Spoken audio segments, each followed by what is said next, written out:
एक समय था जब भारत रूस से बहुत सी चीजें खरीदा करता था, लेकिन आज भारत केवल रूस का कच्चा तेल ही खरीदता है और बदले में रूस भारत में बनाए गए डिफेंस के हथियार खरीद रहा है। हमेशा से हमारे बारे में ऐसा कहा जाता है कि हम रूस से हथियार खरीदते हैं, पर आज का भारत बिल्कुल बदल चुका है और रूस आज अपनी मिलिट्री के लिए भारत के डिफेंस हथियार खरीदने लगा है। इससे एक बात साफ पता चलती है कि आज भारत की विदेशों में ताकत कितनी ज्यादा बढ़ चुकी है। अमेरिका ने भारत और रूस के बढ़ते डिफेंस एक्सपोर्ट को देखकर पिछले 2 सालों में कई प्रतिबंध भी लगाए। इसके बावजूद अमेरिका को कुछ हासिल नहीं हुआ, उल्टा भारत ने अमेरिका की क्लास लगा के रख दी है। इस पूरी खबर को जानकर आपका भी सीना गर्व से चौड़ा हो जाएगा। लेकिन उससे पहले भारत के बढ़ते डिफेंस एक्सपोर्ट की कामयाबी के लिए वीडियो को एक लाइक कर चैनल को सब्सक्राइब करें, क्योंकि दोस्तों हम 1 लाख सब्सक्राइबर के बेहद ही करीब हैं। दोस्तों, भारत और रूस के बीच जो डील तय हुई है उसमें सबसे बड़ी बात यह है कि पहली बार रूस जैसा ताकतवर और डेवलप्ड देश भारत की डिफेंस इक्विपमेंट खरीद रहा है और जो इस डील की पेमेंट होगी उसे भारतीय रुपए में किया जाएगा, जिससे भारत की करेंसी की ताकत का भी पता चलता है। दूसरी तरफ भारत और रूस ने जिस ब्रह्मोस मिसाइल को मिलकर बनाया था उसे भारत ने चीन के सबसे बड़े दुश्मन फिलीपींस को बेचकर भी पैसे कमाए हैं और अब भारत अपने डिफेंस इक्विपमेंट जब रूस को बेचेगा तो जाहिर सी बात है कि रूस उसका इस्तेमाल रशिया यूक्रेन वॉर में करने वाला है। इससे प्रधानमंत्री नरेंद्र मोदी का पुतिन की ओर बढ़ाया गया दोस्ती का हाथ न केवल डिफेंस हथियारों को एक्सपोर्ट करने में मदद करेगा, बल्कि रूस से कच्चा तेल भी काफी कम दामों में खरीद लेगा। यहाँ हम आपको बता दें, जब से कतर जैसे देशों के साथ भारत की रिलेशनशिप कुछ ठीक नहीं चल रही, तब से भारत सबसे ज्यादा कच्चा तेल रूस से ही खरीद रहा है। लगभग 48% कच्चा तेल भारत ने रूस से इंपोर्ट किया है, वो भी काफी सस्ते दामों पर।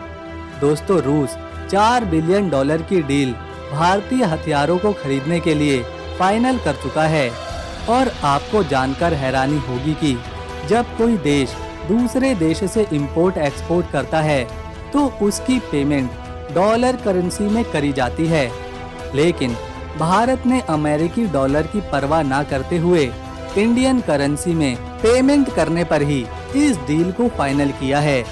$4 बिलियन का खर्चा तो मानो रूस पहले ही भारत में कर चुका है और भारत अब अपने डिफेंस एक्सपोर्ट को रूस में एक्सपोर्ट करके भारत में बने हथियारों को वैश्विक पहचान दिला रहा है। इससे मेक इन इंडिया को एक नई पहचान तो मिल ही रही है, तो दूसरी तरफ इंडियन करेंसी बायलैटरल ट्रेड के लिए इस्तेमाल भी होना शुरू हो चुकी है। यहाँ हम आपको बता दें, भारत रूस से लगभग 60 बिलियन का सामान खरीद चुका है, जिससे भारत की करेंसी रूस चली जाती है।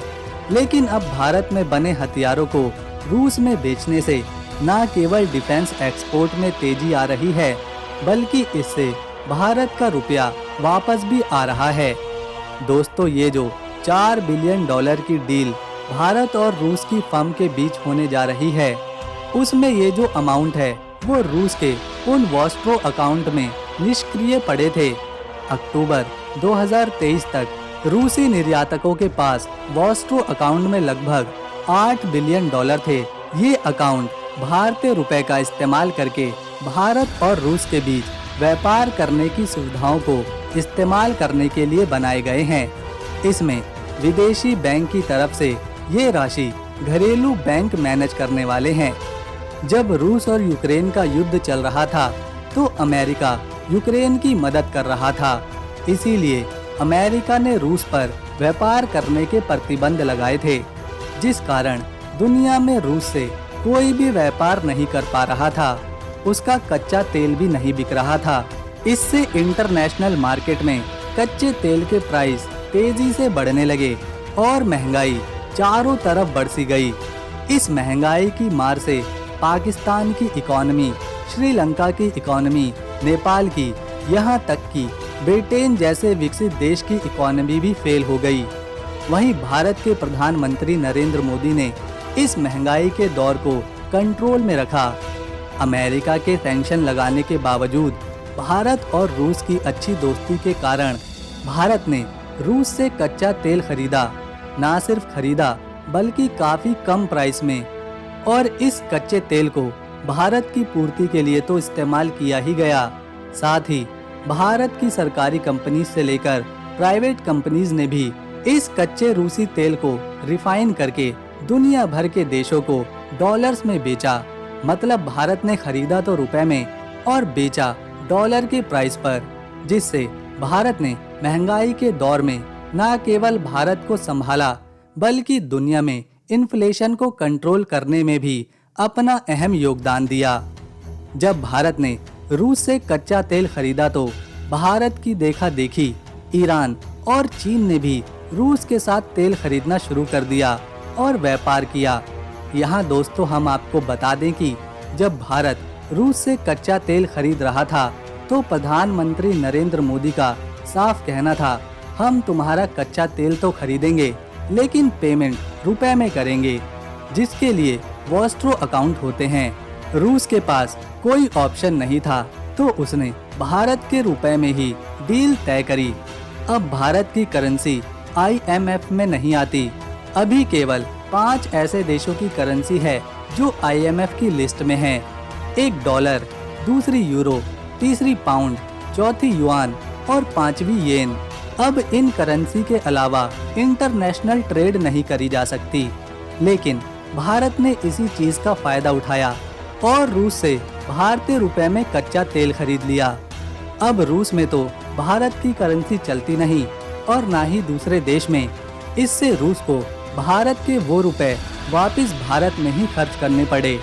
इसीलिए रूस ने भारत से डिफेंस इक्विपमेंट खरीदने का फैसला किया, क्योंकि रूस पिछले 2.5 सालों से यूक्रेन से युद्ध लड़ रहा है, जिसकी वजह से उसके हथियार कम हो रहे हैं। ऐसे में रूस ने अपने हथियारों को बढ़ाने के लिए वॉस्ट्रो अकाउंट में रखे $8 बिलियन की रकम में से 4 बिलियन भारत में बने हथियारों को खरीदने के लिए इस्तेमाल किए।